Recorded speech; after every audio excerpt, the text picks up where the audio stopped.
2025 жылдың көктемі. Көптен күткен Төреғали Төреәлінің концерттері ел бойынша жарияланған болатын.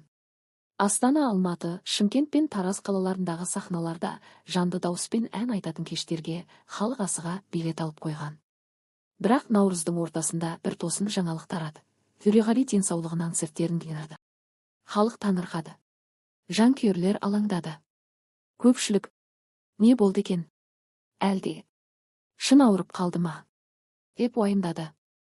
Сол кезде әншінің өзі қысқа ғана үндеу жасады. Алла жазса, аман есен қайта қауышармыз.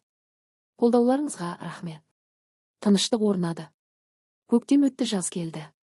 Шілде айында Төреғали күтпеген жерден сахнадан кеттім деген жазба жариялады. Бірақ оның ізімен бірден Той Шоу атты тележобаның алғашқы шығарылымы жарық көрді. Ол жерде Төреш бұрынғыдай емес, сабырлы, терең ойлы, өмірдің мәнін іздейтін тұлға ретінде көрінді. Бұл жоба менің жанымнан шыққан сыр. Сахнадан кетсем де, өнер мен халықтың арасы үзілмейді, деді ол. Халық бір сәт елең етті. Бірақ та көп ұзамай, Алакөлдің жағасында өткен бір кеште Төреғали қайта сахнаға шықты. Тік тұрып ән айтты. Жанкүйерлермен сөйлесті. Шын жүрекпен әңгімелесті. Қайта келдің бе, Төреш? Деді бірі.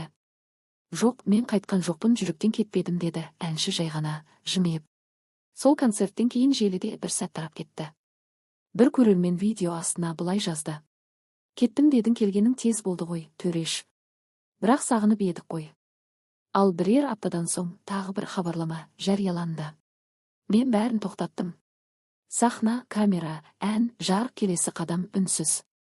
Бұл сөздер Төреғалидың уақытша емес, мүмкін ұзаққа созылатын үзіліс алатынын білдірді. Бірақ халық оны ұмытпайды. Оның әрбір әні, әрбір сөзі жүректе. Сахнадан кетсе де, сахна оны жібермей.